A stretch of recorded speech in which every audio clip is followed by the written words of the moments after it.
Now available in paperback and e-readers, Spellbound, A Darker Shade of Black. Get your copy today at your favorite online bookseller. In a previous video, I discussed what happened to the black girl next door. And the reason why I discussed what happened to the black girl next door is because I understand how much the narrative of black media has changed over the last 30 years. Now, a lot of people imbibe black media believing that it's just black media, not looking at who are the producers of the content and what type of messages and values they are trying to promote. And if you take a longer and more critical look at most black media, you will see that the narrative of most black media has changed dramatically from the mid-1970s when black men such as Melvin Van Peebles and Bill Cosby were trying to produce images of black people. Because when we look at the works of your Melvin Van Peebles and Bill Cosby and many other black men, they were producing content that was a little bit more balanced than what we're seeing today. Because when we look at the works of people like your Melvin Van Peebles, your Bill Cosbys, your Robert Townsends, your Bill Dukes, your Spike Lees, and the Hudlin brothers, we got all sorts of diverse images of black people, black culture, and the black community. And I forgot to mention Tim Reed as well. But when we look at their stories of the black community, we got different pictures and different images of black culture, the black community, and the black experience. However, when we look at most modern media today, clearly it all follows one narrative. And what narrative is that? It all follows a black feminist narrative, because when we look at most media today, it clearly comes from the view of black feminists. And I can look at media, all the way back from the mid-1980s when we started to see a more black feminist narrative starting to be pushed in black media. And I can see how much they were trying to start making inroads in the images of black media, because a lot of people, they would sit there again and they would just watch black media and say, oh, black people are on television, without taking a more critical look at it to see where this narrative is coming from. And the first place where I started to see this feminist narrative starting to encroach on black media was in the 1985 film, The Color Purple. Now, The Color Purple was a National Book Award winning novel that was adapted by Alice Walker, that was adapted into a film by director Steven Spielberg. And a lot of people, they praise and acclaim this film, but what they don't understand is that The Color Purple was a novel not talking about black issues, but black feminist issues, and it comes from the narrative of a black feminist, Alice Walker. And under this narrative of black feminism, what she did in her novel was paint a picture of black men that was extremely negative. And in her book, every black man was a brute, a pedophile, or some sort of deviant. And she was pushing this in her novel as the narrative. And she was also pushing the fact that this Celie character had to learn lesbianism in order to learn how to love herself. And this was a core tenet that was in the movie, but was heavily pushed in the novel. And a lot of people imbibed this movie thinking that it was this great movie about, the black struggle, not understanding that there were feminists pushing a message in the undertones of it. Because if you look at that film, again, we see, the Celie character being abused by black men. We see the Oprah Winfrey character pretty much presenting in the beginning, the Sapphire, as she's emasculating this Harpo guy. And then after she gets, struck down by this white man, she later on turns into a mammy.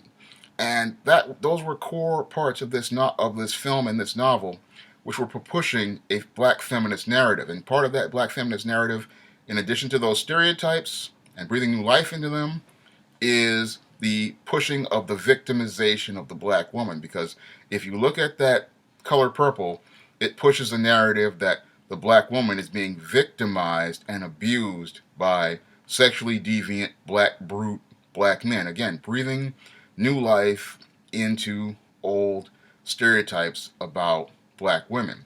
Now, as the Black Feminist Narrative was being pushed in The Color Purple, the National Book Award winning novel by Alice Walker, and being pushed in the Steven Spielberg movie, Oprah Winfrey was rising to economic power.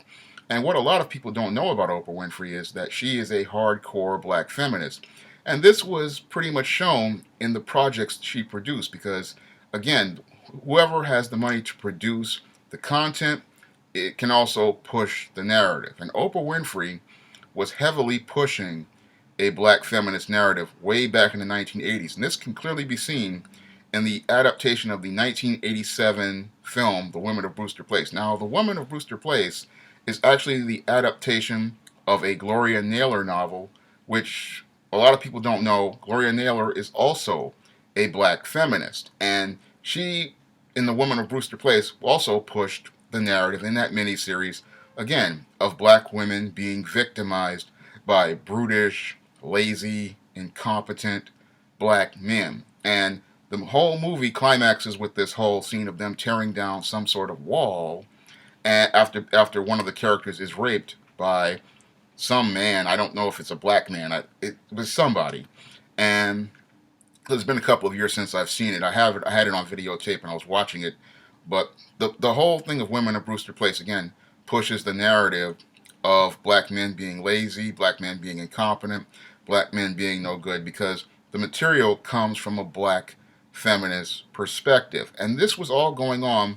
These were the seeds being planted by, people like your Alice Walker and your Oprah Winfrey in the 1980s, while there were black men producing content like The Cosby Show, A Different World, and Spike Lee movies, and movies like House Party, and featuring, balanced images of black girls next door, responsible black men, and different walks of life. This was going on at the same time. And the feminists pretty much were putting the seeds for their narrative in place, and they were pushing their narrative very slowly, because this was an insidious process. And then around 1992, we have the Terry McMillan novel Waiting to Exhale come out.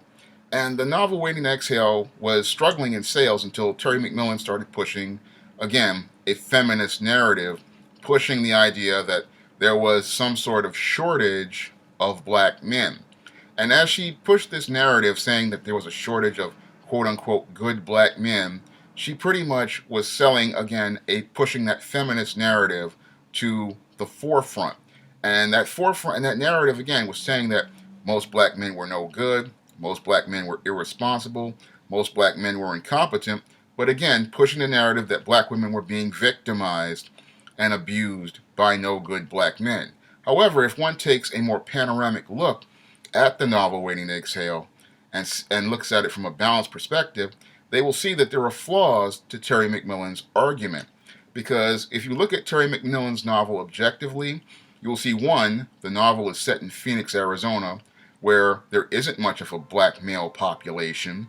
Two, many of the females in the novel were pretty much dysfunctional, because here you had one side piece, an adulteress, a side piece, an adulteress, a woman with mental health problems, and a single mother, and all four of them were saying that there was a shortage of good black men, when, again, we look at the location they're living in, and it wasn't a place where there were many black men to be available. Phoenix, Arizona is not Los Angeles. Phoenix, Arizona is not Detroit. Phoenix, Arizona is not New York City. So the whole argument about good black men was a false concept. Unfortunately, many black women, being emotional, bought into this idea that was being pushed by black feminists of the no good black man, and they ate it up like cheese. Moreover, we had Oprah Winfrey also pushing her narrative, bashing up black men like cars in a demolition derby on the Oprah Winfrey Show. We had Ricky Lake and Jerry Springer and many other talk shows at the same time pushing the same narrative regarding negative images of black men in media. And we also had many black magazines also pushing a similar narrative. So this narrative, of black feminists was starting to pick up steam as I started to see it, and it continued to push until the 1995 release of Waiting to Exhale. Now, after the 1995 release of Waiting to Exhale, it really started to pick up more and more momentum, this black feminist narrative in black media, because we started to see it being pushed more and more to the forefront as Oprah Winfrey started producing her shows, Oprah Winfrey Presents, which was supposed to be similar to Masterpiece Theater. Now, you would think that this would be an opportunity to produce, black classics and black classic literature on screen, but it wasn't. Oprah Winfrey was covertly using the Oprah Winfrey Presents television movies to push a black feminist narrative.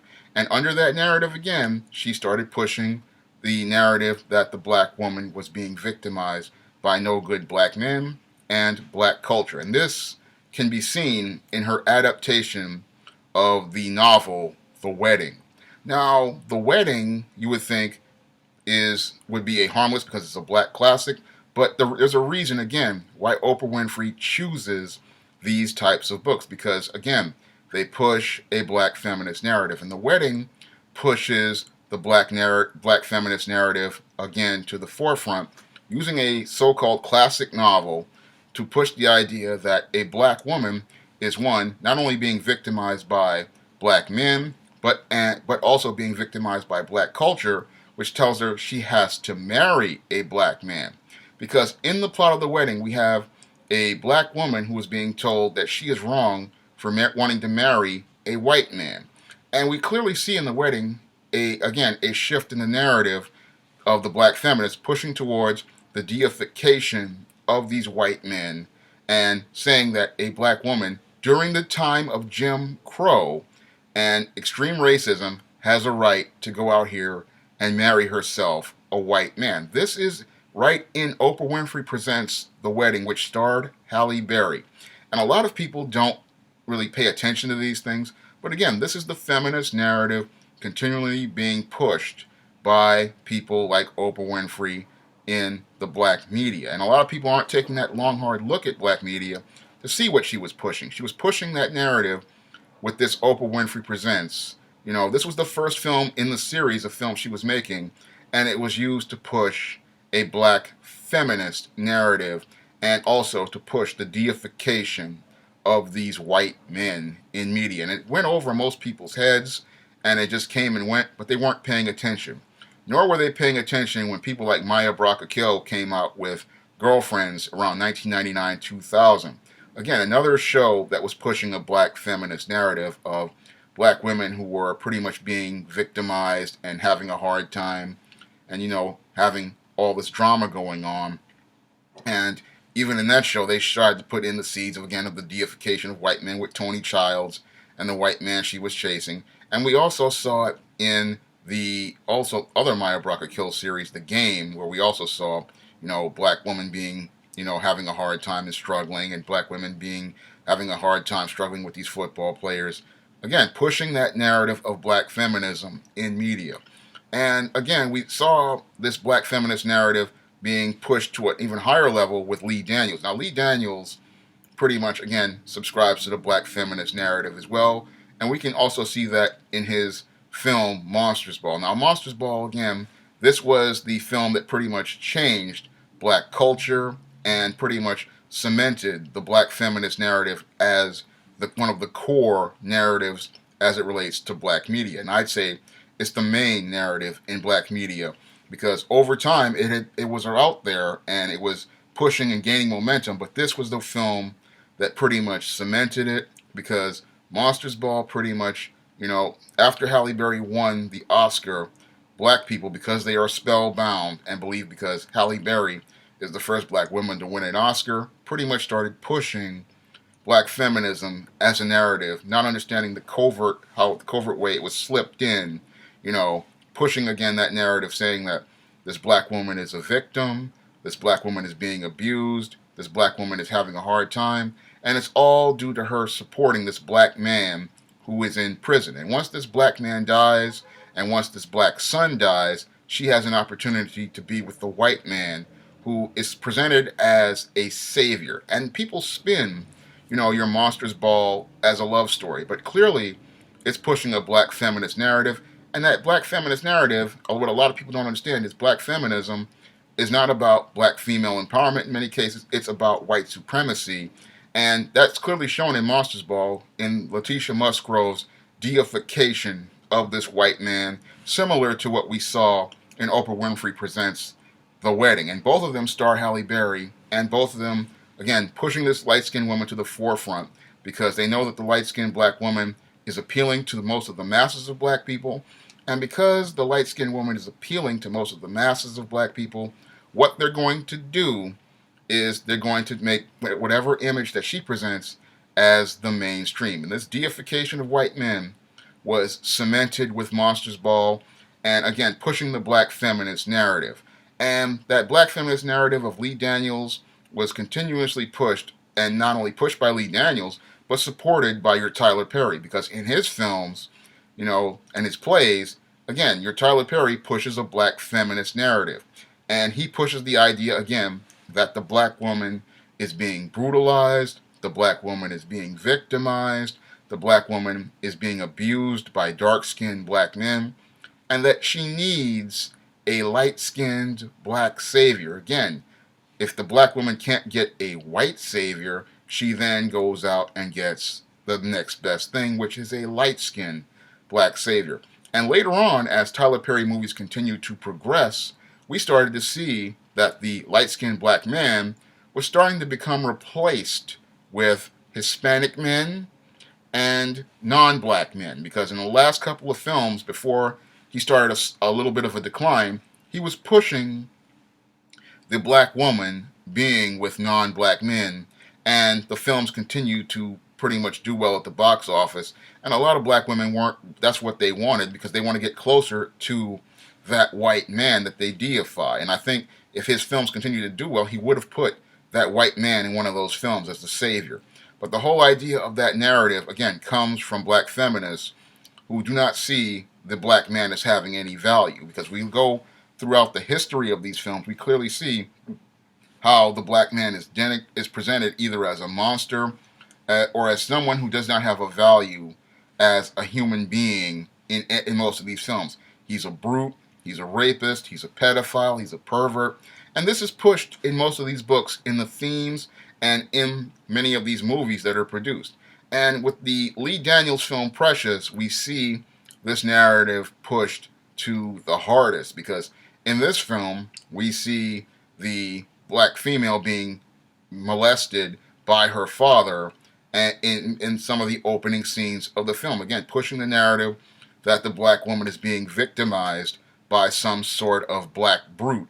And also pushing the narrative that the dark-skinned black woman, the mother, is some sort of sociopath and some sort of mixture between the Sapphire and the Jezebel. And this film, Precious, again, pushes a feminist view of things, because the novel Push that it's adapted from is written by a black feminist and a black lesbian. And she pushes, again, that narrative, and Lee Daniels pushes this narrative in the film Precious. And the film Precious also pushes the dichotomy, again, of light-skinned people being nice and friendly, and white people and white liberals being nice and friendly, and dark-skinned people being evil. And this is, again, the black feminist narrative, because your black feminist is a white supremacist, and she pushes the narrative of the victimization of black women and the deification of white men as saviors. And when we look at the scope of the modern mainstream media from the mid-1980s, with the seeds being planted with The Color Purple, The Woman of Brewster Place, and these films like this, to today, we clearly see that the media with the black image has changed from a balanced image, where we were seeing these nice and friendly balanced images produced by black men, to these images of victimized and abused black women pushed by black feminists and black homosexuals. And what they will try to tell you is that this is mainstream black media, when it is not mainstream black media. Mainstream black media has been hijacked by black feminists and black homosexuals, and they are pushing a narrative that fits their viewpoint. And because they have most of the money and the resources, they are manipulating most black media to reflect their viewpoints and reflect their ideas about black culture. And most people who imbibe this media do not understand what they are watching and do not understand what this media does to people. Because when you watch media and it's not a balanced picture, what it does is that it distorts your view of black culture. Because most people who imbibe this black media and look at these images and these magazines and this media and this online media like Madame Noir and many of these other websites, they have no idea that they're imbibing things from a black feminist perspective, which really is a white supremacist perspective, and presents a negative image of black men in media. In order to get a balanced picture, you have to really go to black men in media, because black men in media tend to be a bit more objective. Your black feminists, they tend to push a narrative, again, of victimization, black women being abused by no good black men, no good black boys, and that we need to hate the black man. And this is what you see in most modern media today. Because you can look at television shows like your Empire, your Scandal, because Scandal heavily pushes the whole idea that, a black man is no good, because you have this black woman out here being a side piece to the President of the United States. Empire pushes the narrative that your black man can't do anything without being involved with criminal activity, and that his children are completely dysfunctional. Again, pushing that black feminist narrative in black media. And when you look at most black media today, again, it comes from a heavy black feminist perspective, and because black feminists and black homosexuals have most of the money, they are producing most of the content to fit their views, and because it's fitting their views, we are getting a distorted and dysfunctional picture of African Americans in media. If you want to get a picture that's a little bit more balanced, I have several novels available on Amazon.com. Most of the books I produce are positive, and I go out of my way to pretty much put a more balanced picture of black media in my publications. That's all I have to say for this video. You can comment, rate, and subscribe.